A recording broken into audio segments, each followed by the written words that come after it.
Welcome inside the Geico 15 minutes or less coaches show with the head coach Doug Wojcik, brought to you by Geico. 15 minutes could save you 15% or more on your car insurance. Call Geico at 1-800-947-AUTO. That's 1-800-947-AUTO or visit geico.com. And with that, we welcome you inside the practice gym here inside TD Arena. And thanks so much for tuning in this week for another coaches show. And Coach, here in the practice gym, it was nice to have a dedicated facility for your guys. Obviously, with volleyball going on and women's basketball, nice to have this full court for you guys to practice. Well, we're about 15 feet from our locker room too, so yeah, it's really nice and convenient. A lot of times practice gyms and practice facilities are away from your main arena. And we're really fortunate that everything is housed inside of basically TD Arena with our weight room and our practice gym. Coach, a lot to get to this week. As always, we're pressed to try and get this in 15 minutes or less, and it's really going to be tough this week, so let's get right to it. We got to talk about Miami, UNC Asheville. We'll talk about the start of the season. Second half of the show, we're going to talk about 3 new players that you're able to sign. So let's get right to it, and we'll start with Miami. Obviously a tough loss for you guys, but a great start. You got a chance to play some of your young players, and they as always, battled hard. Well, yeah, I don't think it was a tough loss in the sense that they're a really talented team and defending ACC champs. I thought what the tough part was they were shooting 28% from 3 coming into the game, and the kid Kelly, boy, he played a great game. That first half, they make 6 of 9 3-pointers. So those 6 of 9 3-pointers, coupled with our poor free throw shooting, which is an area that we really need to improve on, really kind of made that gap what it was. But physically, I thought we were able to compete. I thought, Joe Cheely had a great floor game. But give them credit. They were prepared for us. They did a good job. They've gotten better since the beginning of their season as well. They're a work in progress, Miami, as we are as well. You know, even though it was a loss, you mentioned Joe Cheely. I think he had a chance to grow in this game. He had 12 points for you, only 1 turnover against a pretty good defense. Guys, more needs to be made of that too. I mean, we're not talking enough about unbelievable floor game. You're talking about a guy that scores 12 points. Truth be told, he's gotten in foul trouble every game because he's at the point of attack and the way they're calling the game now with the hand checking. It's an adjustment for him. He's 170 pounds. He's got to get a little bit stronger with time, as does Canyon. But for us to really be successful, the less he fouls, the more he's on the floor, the better offensive team we are. Let's talk about Canyon Berry since you mentioned him. He came into the game averaging 18 points per game. He was just absolutely on fire in those first 3 games. Miami did a pretty good job putting pressure onto him. How much does he learn from a game like that? Well, he's a smart kid, Canyon is. I think he was pressing a little bit. I don't think he'd be a guy that would necessarily say, hey, maybe it meant a little bit more to him because it's his father's alma mater. But, the third play of the game, we run a play for him. He comes off a screen. He shot fakes. 1 dribble pull up, hits Willis for a wide open layup. He still makes plays. I just don't know.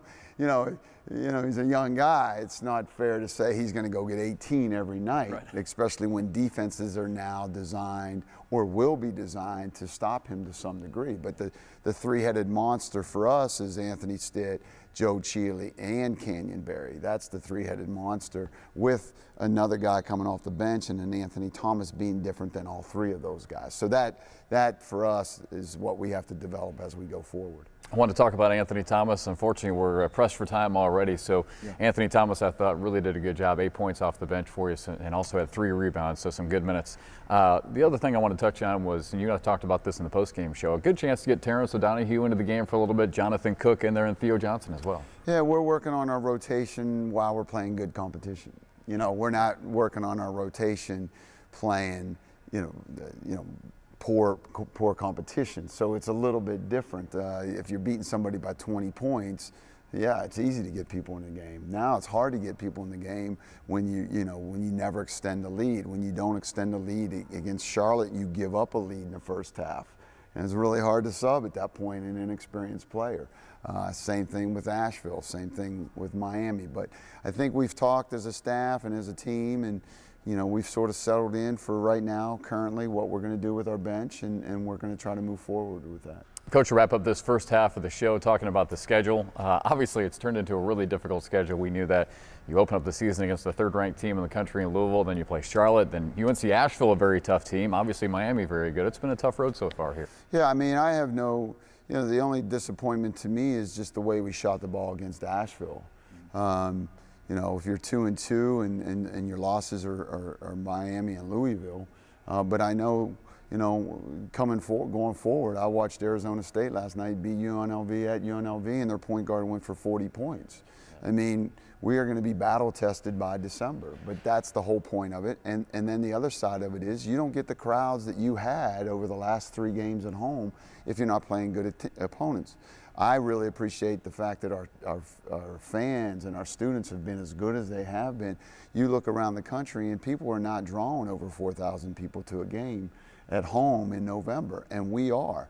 That says a lot. Well, the fine line with that is, from my perspective, is playing good teams, battle testing your team, getting young guys some experience, and then looking forward to December, January, and February, and making a run in March. I agree. The crowds have been terrific. Yeah, the student section has really come out. It's been a fun environment here for the first 3 home games. We will take a break. When we come back, 3 new signees for the head coaches. They'll be coming to the College of Charleston here in the next few years, so we'll talk about that. And also we'll preview the Wooden Legacy Tournament coming up in Anaheim next week over Thanksgiving as we continue right here on the Geico 15 Minutes or Less Coaches Show. Come on, people. Life doesn't have to be that complicated. Geico. 15 minutes could save you 15% or more on car insurance. Welcome back to the 15 Minutes or Less Geico podcast with the head coach, Doug Wojcik. And Coach, as always, we're going to be pressed for time to try and get this in under 15 minutes. So let's get right to it here in the second half of the show. That's because you talk too much. I know. I'm talking too much. I'm already wasting time. All right, new signees coming in for next year. Let's get to these guys. 6'6", 195-pounder, Evan Bailey. I noticed right away you got some tall kids coming in.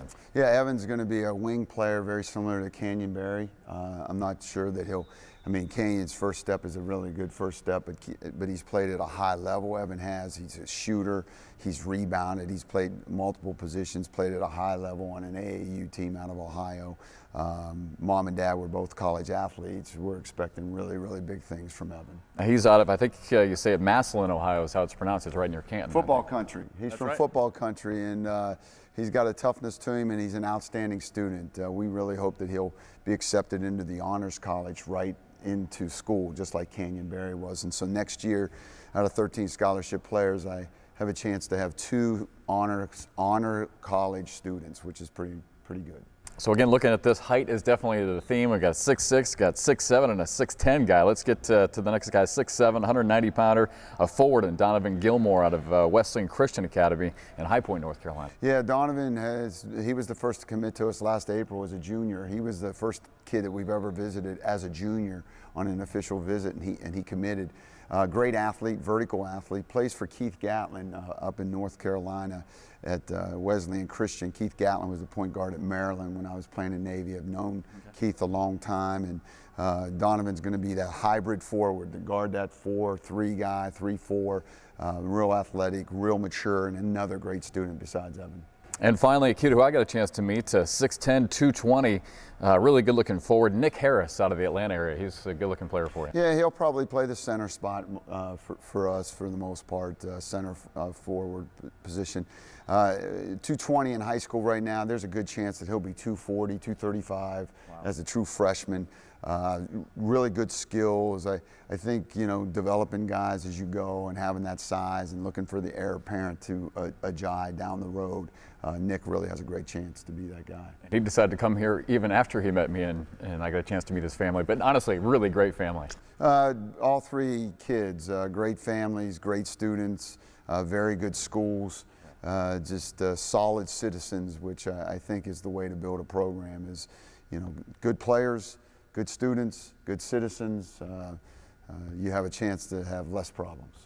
6'6", 6'7", 6'10", obviously height something you were looking for? I think you're always looking for length. I mean, if you look at the Miami game the other day, the difference between their wing players and our wing players they were 6'6", and at times Anthony Stitt's 6'1". Jonathan Cook is 6 foot, 6'1". So anytime you can get, I think that's the reason why Canyon Berry has a chance to have such a promising career beyond college, is he's 6'6". And anytime you can have that size, usually the difference between a mid-major school and a BCS school is basically size at all positions. And so, looking at our situation, you have a 6'3" point guard in Joe Cheely, and you have a 6'6" wing in Canyon Berry. So our backcourt has a chance to be as good as anybody's down the road. One thing I was looking at last night, my former point guard at Tulsa starts at Vanderbilt. My former combo guard, like Canyon, starts at Missouri. And I was telling my boys last night, well, they were a year apart. One would be a senior right now, one would be a junior. Well, we have a complete backcourt for the next 4 years together that are 6'3" and 6'6". So we have a chance to be pretty special going forward. Speaking of going forward, coming up next for the guys, Furman, and we will not have a coaches show next week. We'll be on the road. It's also Thanksgiving, so we'll talk about Furman first on Saturday, then the Wooden Legacy Tournament. Furman, a much improved team from last year. Yeah, Nico's doing a great job with them. Stephen Kroon, their point guard from a year ago, was a freshman. He is really, really good. Quick, fast, really terrific in transition. A lot of ball screens for him. He makes other players better. He's the straw that stirs their drink. And then kids that can shoot the basketball from the perimeter. But Stephen Kroon is the key for us on Saturday. We've really got to guard him in transition and guard him off the ball screens and not let him get going.